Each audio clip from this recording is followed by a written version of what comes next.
मिंबर नूर पर जलवाबार सादात मशाइख उलमाए ज़बील एहतराम हाज़रीन अहले सुन्नत व जमात, अस्सलामु अलैकुम व रहमतुल्लाहि व बरकातुहू।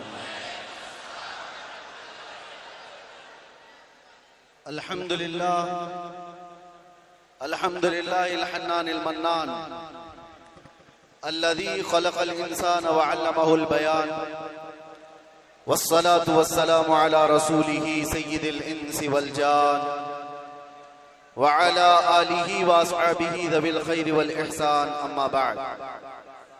फ़अऊज़ु बिल्लाहि मिनश शैतानिर रजीम, बिस्मिल्लाहिर रहमानिर रहीम। अन्नबिय्यु औला बिल मुअमिनीन मिन अनफुसिहिम, सदक़ल्लाहु मौलानाल अज़ीम। बारगाह रिसालत मुआब सल्लल्लाहु तआला अलैहि वसल्लम की दुरूद पाक का हदिया पेश कर लिया। अल्लाहुम्मा सल्लि अला सय्यिदिना मुहम्मदिन मअदनिल जूदि वल करम व आलिहि व अस्हाबिहिल किराम व इब्निहिल करीम व बारिक व सल्लिम सलातन दाइमतन सरमदन अबदा। फिर के गली गली तबाह ठोकरें सबकी खाई क्यों, दिल को जो अक्ल दे खुदा तेरी गली से जाए क्यों।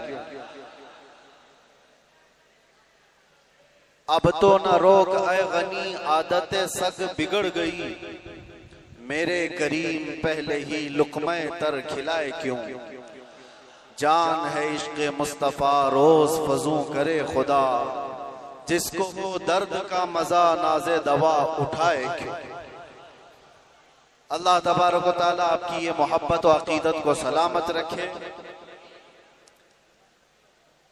मैं बहुत देर से देख रहा हूं हर कोई किसी को बिठा रहा है, और मैं ये भी महसूस कर रहा हूं बैठे तो बेचारा कोई बैठे कहां। जो जिस हालत में खड़ा है, जैसे है उसी अंदाज में खड़ा रहे। हजरत मौलाना इलियास काजी साहब मुझसे कह रहे थे आज यहाँ ऐसा लग रहा है कि जैसे शबे कदर है। मैं उनसे ये कहता हूँ हुजूर पाक सल्लल्लाहु अलैहि वसल्लम के नामूस की जहां बात हो, हजारों शबे कदर से भी अभी शबे कदर मिली है मेरे मुस्तफा की बरकत से। सारी बरकतें उस हस्ती पाक की हैं, आबरू मां ज़नाम मुस्तफास्त। हम सब की इज्जत और आबरू उस नाम पाक से वाबस्ता है, और इसीलिए हम बार बार ये कहते हैं वो जो न थे तो कुछ न था, और वो जो न हो तो बस। यही अकीदा भी है और यही जिंदगी भी है। वो जो न हो तो कुछ न हो। इसीलिए मेरे अजीजों, एक और बात जिसकी वजाहत भी कर दूं। लोग आज दो दो पोस्टर मेरे पास भेज कर कह रहे थे कि उधर भी है इधर भी है, कैसे प्रोग्राम है। असल में ये तिलक नगर में होने वाला प्रोग्राम था। वहां के गयूर हजरात ने बड़ी मेहनतें की, मोहब्बतें उनकी भी अपनी जगह पर, लेकिन मेरे मुस्तफ़ा करीम सल्लल्लाहु अलैहि वसल्लम को जहां मंजूर हो, मेरे रब को जहां मंजूर हो, बात वहीं की जाती है। शायद गुरदल्ली वालों का खिंचाव ज्यादा हो। वैसे तो यहाँ पर रेशम का काम करने वाले ज्यादा हैं। बनारसी हजरात को मैं अच्छी तरह से जानता हूँ। इश्क़ रसूल के मामले में वो इतने नरम रेशम भी नहीं है, रस्सियों से मजबूत है। आज कुछ उनके मामलात की वजह से, जगह की किल्लत की वजह से, परमिशन के मामलात में इधर मूव हो गया। बहरहाल ये हालात के एतबार से इधर से उधर हो जाए, कहीं पर भी हो जाए, बात तो उस नबी पाक की जहां से भी की जाएगी गूंज कर रहेगी इंशाअल्लाह। और मुझे पता है हम उस मुल्क में जी रहे हैं जहां अफगानिस्तान का तालिबान मेहमान बन सकता है, और हिंदुस्तान में जन्म लिया सलमान नहीं आ सकता। ये मुनाफिकत है और मैं खुलकर बोलता हूं। वैसे मुझे बयान शुरू होने से पहले ही मस्जिद के आपके सदर साहब ने कान में कहा आपके ऊपर कोई पाबंदी यहाँ पर नहीं है, आप जो चाहे जितना चाहे बोल सकते हैं।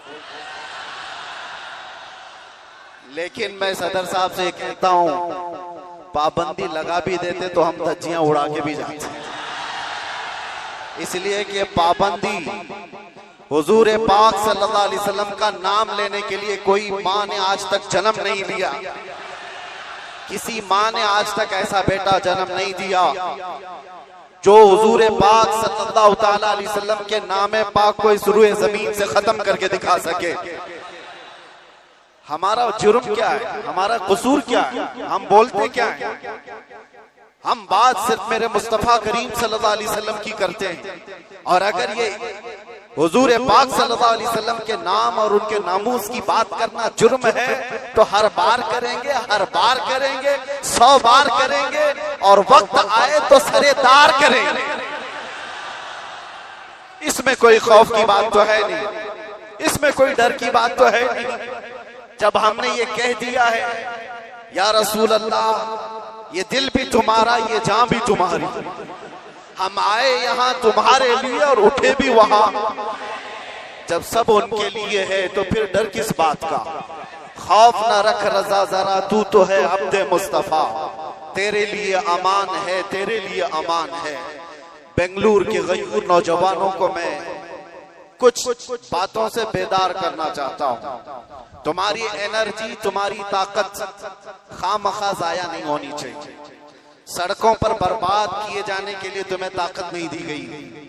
अल्लाह ने तुम्हें जो ताकत और एनर्जी दिया है, जो तुम्हें पावर दिया है, वो नशे के अड्डों पर बर्बाद करने के लिए नहीं, और ना ही गलियों कूचों पर रात भर गुजारने के लिए, और ना ही बेमहल और बेवक्त एहतजाजात करके अपने आप को जोखिम में डालने के लिए। तुम्हारी एनर्जी और तुम्हारी ताकत एक एक पल किस चीज के लिए दी गई है आपको पता है? जिंदगी ये नहीं है किसी की किसी के लिए, जिंदगी है नबी की नबी के लिए, और ना समझ मरते हैं जिंदगी के लिए, और जीना मरना है सब कुछ नबी के लिए। तुम्हारी जिंदगियां इतनी सस्ती नहीं है, तुम्हारी जिंदगियां इतनी हल्की नहीं है कि कोई चोर उचक्का हाँकता हुआ तुम्हें किसी भी तरह से लेकर चला जाए और अपने अपने मकासद का निशाना बनाए। ऐ नौजवानों, जिस दौर में आप जी रहे हो, होश और हवास के साथ जियो, कानूनी मामलात और उसकी पेचीदगियों को समझो। दुश्मन किस अंदाज से तुम्हें वार कर रहा है, इस चीज को महसूस करो। यकीनन मेरे आका सल्लल्लाहु ताला अलैहि वसल्लम की मोहब्बत और उनकी असमत एक ऐसी चीज है जिस पर मुसलमान कंप्रोमाइज नहीं करता, और ये दुश्मन को अच्छी तरह मालूम।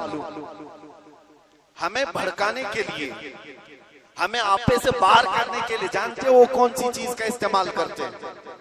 सिर्फ और सिर्फ मेरे नबी का नाम इस्तेमाल करते हैं। उनको पता है इसकी माँ की गाली से भी उतना नहीं भड़केगा, ये इसके बाप और इसके खानदान को कोसो तो भी नहीं भड़केगा, इसके घर को बिल्डोजर से तोड़ दो तो भी नहीं भड़कता। ये अगर बेकाबू होता है तो आमिना के लाल की इज्जत पर उंगली उठा दे। ये अच्छी तरह से दुश्मन को मालूम है, इसीलिए बार बार इस तार को छेड़ा जाता है। उन्हें छेड़ने दो, वो अपनी हैसियत के मुताबिक छेड़ करके समझ रहे हैं, लेकिन हकीकत में मेरे अजीजों मैंने महसूस किया इस कौम को अल्लाह हमेशा सलामत रखे। मैं कभी कभार रातों में बैठे फिक्र भी करता कि इन नौजवानों से मुस्तकबिल क्या होने वाला है, जो रात भर नशे के अड्डे में गुजारते हो, गाने सुन करके दिन भर बिस्तर पर सोए रहते हो। उम्मत मुस्लिमा का क्या होगा? हम पहले बहुत जज्बाती तकरीरें कर चुके, माशरे की इस्लाह के लिए हर बुराई पर हम उंगली रख चुके, बहुत फिक्र अंदाज, काफी फिक्र होती थी। लेकिन मैंने देखा ये वो नौजवान जो नशा में मेरे साथ जेल की कैद काटे हुए नौजवानों को भी जानता हूं, जो हर तरह का नशा करके आए हुए थे, एडिक्ट थे, और कोई 10 साल से, कोई 15 साल से, कोई 20 साल से, और सारी कड़ियां जोड़ करके मैं आकर के देखता हूं कौन है जो इन्हें नशा पर उभारता है, कौन इनकी गलियों में नशा बेचता है, कौन सप्लायर है, कौन उभारता है, कौन पहुंचाता है। कानून को भी मालूम है कहां बिक रहा है, कहां सप्लाई हो रहा है, सबको पता है। और खासकर तुम्हारे मोहल्ले क्यों टारगेट है, कभी सोचा आपने? ये सिर्फ बेंगलुरु की बात नहीं, जाओ मुंबई जाओ, कलकत्ता जाओ, दिल्ली जाओ, किसी भी, हैदराबाद, हर इलाके में मुसलमान क्राउडेड जो इलाके हैं, हमारी ज्यादा आबादी जहां पर, उन इलाकों को इन तमाम बुराइयों से घेर लिया गया है, नशा से। क्यों तुम टारगेट हो? वजह यही है मेरे अजीज, इसलिए कि दुनिया को खौफ दूसरी कौमों से नहीं, मोहम्मद अरबी के गुलामों से इतना डर है कि इसी दिन ये खड़ा हो गया तो दूसरों की नींद हराम कर देगा। पता है इसको इन तमाम खुराफात में मुलविस करके, नशा का आदी बना करके इसको सुला दो। ठीक है, इन्होंने कर लिया, किसी को 10 साल से, किसी को 20 साल से, किसी को 25 साल से नशा में मुब्तला करके रख दिया। हम भी डरे हुए थे कि ये नशा खोर नौजवान क्या करेंगे, मुस्तकबिल क्या होगा इनका। लेकिन मेरे अजीजों, मैंने अभी माजी करीब में, साल 2 साल में ये भी महसूस किया, नशा छोड़ना आसान भी नहीं है। जो एडिक्ट होता है वो जल्दी छोड़ता भी नहीं। अरे गुटखा नहीं छोड़ता तो वो दूसरी बातें कहां जल्दी छोड़े। लेकिन मैंने इलाज भी देखा, ये वो नौजवान 10 साल, 12 साल, 15 साल से नशा में एडिक्ट हैं, पूरी दुनिया ने इनको टारगेट कर कर करके नशा खिलाया और इनको 36 घंटे 48 घंटे सोने वाले नौजवान बनाया। मैंने देखा है 36 घंटे सोने वाले, और डर था हमें कि इनसे होगा क्या मुस्तकबिल। लेकिन मेरे अजीजों, हमारा ये अंदेशा, हमारा ये डर गलत निकला। दुनिया ने सब कुछ एड़ी चोटी का जोर लगा दिया इस नशा में मुब्तला कर कर कर करके कि इनको मफलूज कर दे, इनको पैरालाइज कर दे। लेकिन मैंने देखा, एक बार पुकारा आई लव मोहम्मद, उसके बाद फिर देखा वो नौजवान जो 20 साल से नशा में है, नाम मोहम्मद का नशा चढ़ गया है। मैंने पूछा वो पुराना नशा कहां चला गया? पुराना नशा जिसमें 36 घंटे सोता था, वो नशा कहां चला गया? मैंने उन नौजवानों को देखा, वो झूमते हुए कहते हैं वो नशा अलग है, ये उस मुस्तफा के नाम की मोहब्बत का नशा अलग है। मैं ये चाहता हूं मेरे अजीजों, आओ उस नाम पाक के नशे में, इससे बढ़कर के बेहतर खुमार कोई है नहीं। इसीलिए जो उस मोहब्बत के नशे को पी लिया, तब फिर वो गुनगुना करके यूं कहा था, कुछ ऐसा कर दे मेरे किरदिगार आंखों में, हमेशा नक्श रहे रूये यार आंखों में। उन्हें न देखा तो किस काम की है ये आंखें, कि देखने की है सारी बहार आंखों में। आपको मैं उसी चीज की दावत देने के लिए आया हूं। नौजवानों, ये धड़कता दिल किसी लैला को देने के लिए नहीं है, एक ही दिल है। उस लैला को क्या दें जो हर 4 दिन के बाद मजनू बदल देती हो?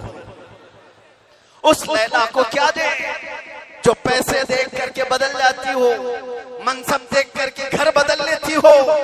हम उस दरबार में अपने आप को डाल दें जहां के मुतालिक ये कहा, जब तक बिके न थे तो कोई पूछता न था।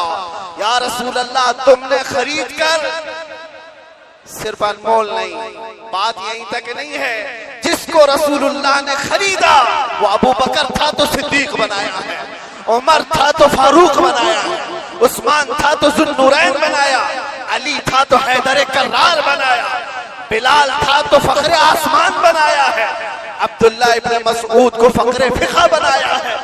जो आया जिस अंदाज से आया, मेरे मुस्तफा ने उतना नवाजा है। आज के दौर में हम देख रहे हैं, मुझे दुनिया क्यों पूछती है, मुझे दुनिया क्यों देखना चाहती है। यहाँ का मजमा भी मैं जानता हूँ, ये सुनने कम देखने ज्यादा आया हुआ है। सुनने के लिए तो यूट्यूब से सुन ही रहे, सारी तकरीरें पहुंच भी रहे, और ऑनलाइन अभी भी चल रहा होगा, घर बैठ के देख सकते हैं। लेकिन ये उमड़ता हुआ मजमा जो देखने के लिए आया है, वो इसलिए कि मेरे अजीजों दुनिया को ये बता दें, दुनिया सेलिब्रिटीज को देखने के लिए कतार लगाती होगी, ये उम्मत ऐसी है मुस्तफा के कैदी को देखने के लिए उमड़ आती है।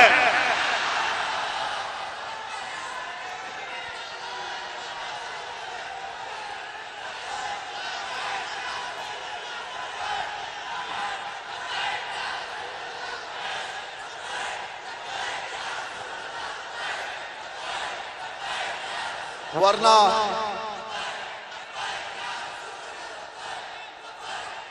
तवज्जो मेरे अजीजों, इस भरी दुनिया में हम जानते हैं जेल से छूटा हुआ आदमी मुंह छुपाकर घूमता है। लोग क्या बोलेंगे, जेल से आया है ना, हम जाने में मुंह छुपाए थे ना आने में मुंह छुपाए। अरे वो छुपा करके वो जाए जो चोरी करके गया हो, जो डकैती करके गया हो, रेप केस में अंदर गया हो, माल खा करके अंदर गया हो, वो क्यों मुंह छुपाए जो लब्बैक या रसूलुल्लाह कह कर गया हो। आपके लिए भी मैं कह रहा हूं, मुंह छुपाने की नहीं, ये मुंह उठाने का वक्त है, उठाने का वक्त है। इसलिए कि मेरे अजीजों, उस नामे पाक के बाद अगर कोई मुसीबत आती है तो ये हुकूमतें या ताकतों के जरिए से वो तो जरिया बनते हैं। असल बात ये है कि हमें अल्लाह तबारक व तआला उस अजीम इम्तिहान से गुजारना चाहता है जो बिलाल हबशी को दिया गया है, जो खब्बाब बिन अल-अरत को दिया गया है, जो खुबैब बिन अदी को दिया गया है, जो ज़ैद बिन दसना को दिया गया है। मैं तारीख पढ़ता हूँ, हमेशा एक बात याद आती है, मेरे साथ भी सेम मामला हुआ था, हालांकि कंपैरिजन कुछ नहीं, बिला तशबीह बिला तमसील। इमाम अहमद बिन हंबल 5 लाख हदीसों के हाफिज हैं। आपको एक फतवे की वजह से 3 बार कोड़े मारे गए, 3 बार। और कोड़े किसको कहते हैं? ये जो कमर का बेल्ट है इसको नहीं, वो चमड़े का पट्टा होता था, एक बार मारते थे तो चमड़ी लगकर आ जाती थी। ऐसे कभी 80 कोड़े, कभी 100 कोड़े। इमाम अहमद बिन हंबल को जब ले जाया जा रहा था, ये तीसरी मर्तबा था, वक्त का खलीफा जब जल्लाद को हुक्म दिया कि इस बार फिर इनको कोड़े मारो, इनको फतवा वापस लेने के लिए कहो। एक शख्स ने कान में आकर के कहा, वो भी बड़े आलिम थे उस वक्त, कहा कि आप मुझसे कान में कह दें से मैं सारा मामला सही कर लूंगा, निपटा लूंगा। आपने कहा मेरे मुस्तफा की इज्जत और उनकी शरीयत कानों में नहीं बोली जाती, कानों में नहीं, इसलिए हम भी भरे मजमा में कहते हैं। आप जा रहे थे तो एक मशहूर चोर था बगदाद, उसने पुकार करके क्या कहा, अहमद बिन हंबल सुनो, मैं चोरी में 1500 कोड़े खा चुका हूं, चोरी कर कर करके बार बार पकड़ा जाता हूं, कोड़े खाता हूं, लेकिन फिर भी मैंने चोरी नहीं छोड़ी, चोरी अभी तक मुझसे छूटी नहीं है। ऐ अहमद बिन हंबल, मैं चोरी छोड़ भी दिया अगर तो ज्यादा से ज्यादा मेरे बच्चों के पेट पे फर्क आ सकता है। आप ये कोड़ों के डर से हक बात बोलना न छोड़ें, इसलिए कि अगर आप समझौता कर लिए तो पूरी उम्मत बर्बाद हो जाए। इमाम अहमद बिन हंबल कहते हैं, अच्छों से बढ़ करके उस चोर ने दर्स दिया था, उस चोर ने सबक सिखा दिया था कि लोग सजाओं के डर से जब चोरी नहीं छोड़ते तो हम सजाओं के डर से मेरे मुस्तफा का नाम लेना क्यों छोड़ दो, हुजूर की इज्जत पर बात करना क्यों छोड़ दो। और अब तो हमें पता है हमारी जिंदगी बची क्या है, हमारी जिंदगी की असर हो गई। जिसकी उम्र 40 साल के करीब होती है वो कहा जाता है असर का वक्त हो गया उसकी जिंदगी। असर से मगरिब में कितना टाइम रहता है, सूरज डूबने को बहुत थोड़ा सा वक्त रहता है। हमारी जिंदगियों की असर हो गई, मगरिब में थोड़ा सा वक्त बाकी है। जो जीना था रब तबारक व तआला ने खुशियां अता की, बचपना भी खुशहाल, हमारी जवानी भी खुशहाल, हमने जो पढ़ना था पढ़ लिया, शादी बच्चे सब हो गए, तिजारत भी हो गई, माल भी, घर भी, सारी चीजें अल्लाह ने जो जीने की दुनिया में सराय सब अता कर। अब इस वक्त जब असर से मगरिब का वक्त हो चुका हो, आदमी अगर अल्लाह के जिक्र से मुंह फेर ले और इधर सूरज डूब जाए तो फिर उसकी जिंदगी इससे ज्यादा नहुसत में नहीं आ सकती। उससे बदकिस्मत कौन है जिसकी फजर अच्छी हुई, ज़ोहर अच्छी हुई, असर तक अच्छे पहुंचा और असर के बाद बिगड़ गया, तो उससे बढ़ करके बदनसीब कौन है। इसलिए मेरे अजीजों, अब तो हम कंप्रोमाइज नहीं करने वाले, अब तो हम समझौता नहीं करने वाले। अब जो होना है, जिसको हमारे मुहावरों में कहा जाता है, जब सर ओखली में रख दिया तो मुसल से क्या डर, आदमी को पता है। बहरहाल आपसे मेरा एक मैसेज है, आपसे मेरा एक पैगाम, ये और फितनों का दौर आता जाएगा और फितनों का दौर बढ़ता जाएगा। मेरे नबी पाक सल्लल्लाहु अलैहि वसल्लम ने फरमाया, मैं देख रहा हूं फितने मेरी उम्मत पर इस अंदाज से आ रहे हैं जैसे बारिश के कतरे, बारिश के कतरे जिस तरह आ रहे हैं, इस तरह से फितने आएंगे। तस्बीह का दाना यानी तस्बीह, उसकी गांठ अगर टूट जाए तो दाने किस तरह से बिखर जाते हैं। हुजूर पाक फरमाते हैं, उम्मत में फितने इसी तरह से होंगे, एक दाना पकड़ने जाओगे दूसरा सरक जाएगा, दूसरा पकड़ने जाओगे तीसरा निकल जाएगा। तुम एक फितने से निकल करके आ रहे होगे, दूसरा सामने होगा और तुम ये कहोगे इससे बड़ा फितना तो मैंने देखा ही नहीं, जबकि उसके बाद फिर फितना आएगा। हुजूर फरमाते उसको देखकर फिर कहोगे तुम इससे बड़ा तो मैंने देखा ही नहीं। इस दौर में हम जिंदगी गुजार रहे हैं। हर आने वाला दिन एक नया फितना लेकर के आएगा। इसी जमाने के मुतालिक मेरे मुस्तफा सल्लल्लाहु अलैहि वसल्लम ने फरमाया, तुम्हारा ईमान पर कायम रहना इतना मुश्किल हो जाएगा जितना हथेली में अंगारा लेकर खड़ा होना मुश्किल हो जाएगा। आग का अंगारा लेकर आदमी हथेली में खड़ा हो सकता है, इतना ही मुश्किल हो जाएगा। मैं देख रहा हूं उस दौर को, लोग हवाओं में ईमान बेच देते। आज जिसकी हवा देखा उसकी बोली बोलना शुरू कर दिया। इधर आंधी चल रही है, उसके पीछे भाग गए। इसीलिए हुजूर पाक सल्लल्लाहु अलैहि वसल्लम ने यह भी फरमाया था कि ताकत की बोलबाला ऐसा होगा कि लोग उसी को सब कुछ समझ रहे होंगे। आज वही है ताकत, हुकूमत, सत्ता जिसके पास है, लोग ये समझते हैं उनके साथ ही रहने में भलाई है, उनके साथ ही रहने में भलाई है कि कुछ उनका छूटा हुआ झूठा खाने को मिल जाएगा।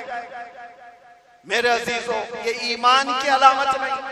हुजूर ने ये भी फरमाया, दज्जाल जिस वक्त जमाने में आएगा, दज्जाल उस वक्त का हाल ये होगा, हजारों की तादाद में लोग ईमान छोड़कर उसकी फौज में शामिल हो जाएंगे। और हुजूर ने फरमाया, दुनिया शुरू होने से लेकर कयामत तक उससे बड़ा कोई फितना नहीं। वो दौर भी आने वाला है।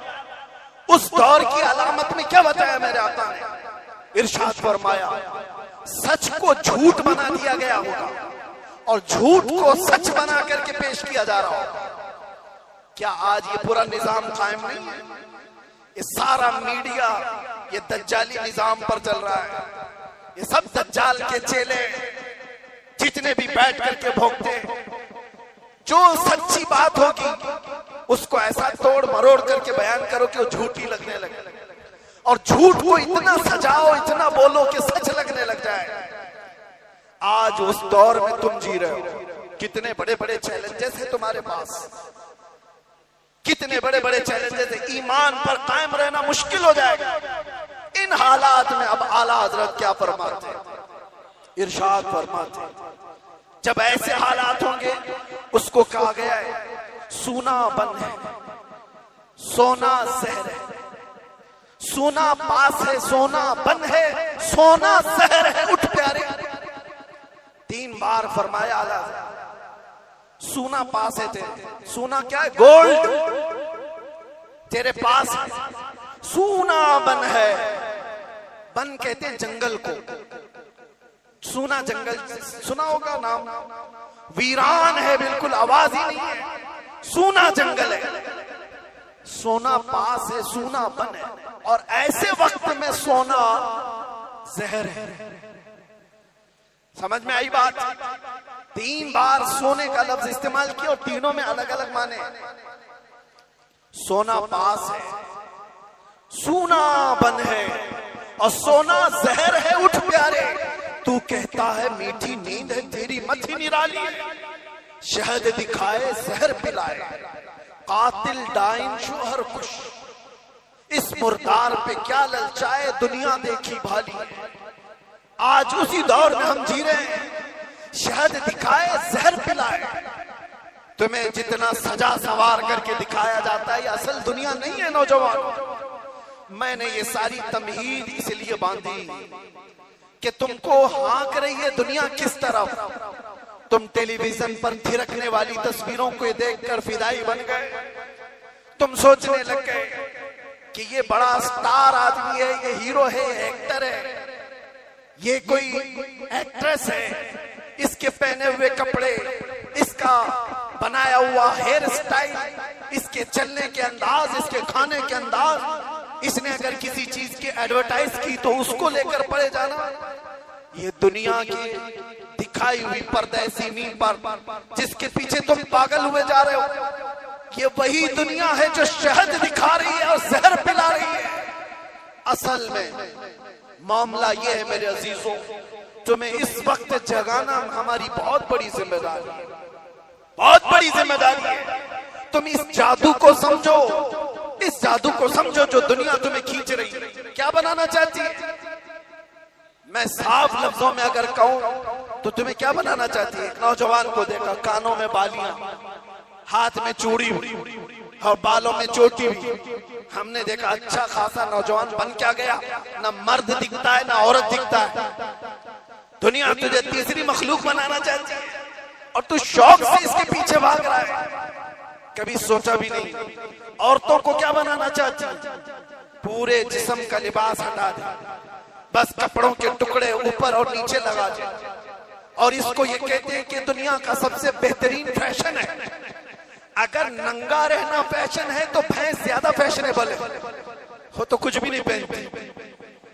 जानवर सबसे ज्यादा फैशनेबल है, नंगे रहने को फैशन कहा जाता है। सोचो मेरे अजीजों, मैं ये बातें क्यों कह रहा हूं? वो निजाम भी मैं देख करके आया जहां भाई बहन की शादी को आज जायज करार दिया गया। हुकूमतों से लोग लड़ रहे हैं कानूनी हक लेने के लिए। इटली में, नेदरलैंड में लोग ये कानून पारित करवाना चाहते हैं कि भाई बहन से शादी करने की इजाजत दी जाए। अब तो दुनिया की कितनी ऐसी हुकूमतें हैं जो होमोसेक्सुअलिटी को पूरी तरह से अलाउ करके रखी हुई है। मर्द मर्द से शादी कर सकता है, औरत औरत से निकाह कर शादी कर सकती है, माँ बेटे के साथ चाहे तो रह सकती है, बाप बेटी के साथ चाहे तो रह सकता है। इसको फ्रीडम कहा जाता है। मेरे अजीजों, जानवरों से भी ज्यादा सलील तुम्हें बनाना चाहती है ये दुनिया। इसलिए मैं कह रहा हूं, उठो अगर न हश्र न होगा फिर कभी, दौड़ो के जमाना चाल अपनी चल गया। तुम्हारे पास अब एक ही इलाज है, एक ही इलाज है, एक ही इलाज है। तुम कहां कहां से बच पाओगे इनके वार से? तुम्हारे घरों में जो टेलीविजन है, सोचते थे पहले कि टीवी चालू करेंगे तो नंगे नाच होंगे, अब वो जमाना भी गया। इस दुनिया ने तुम्हारे हाथों में पहुंचाया, तुम्हारे हाथों में नहीं बल्कि तुम्हारी उंगलियों के एक टच में जितनी गंदी फाहिशा चीजें देखना हो सब देख सकते हो। तुम्हारी आंखों की हया खत्म, तुम्हारे दिल का सुरूर खत्म, तुम्हारे रूह का नूर खत्म, सब चीजें छीन ली गई। और तुम कहां कहां बच पाओगे, कहां कहां बच पाओगे, कैसे कैसे इन वारों से बच सकते हो?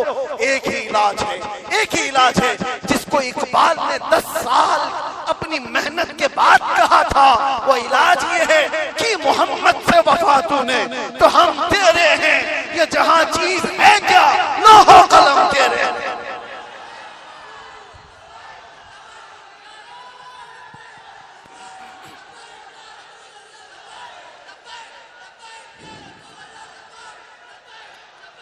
हर आफत, हर फितने से हिफाजत चाहते हो, एक साथ के पास आ जाओ।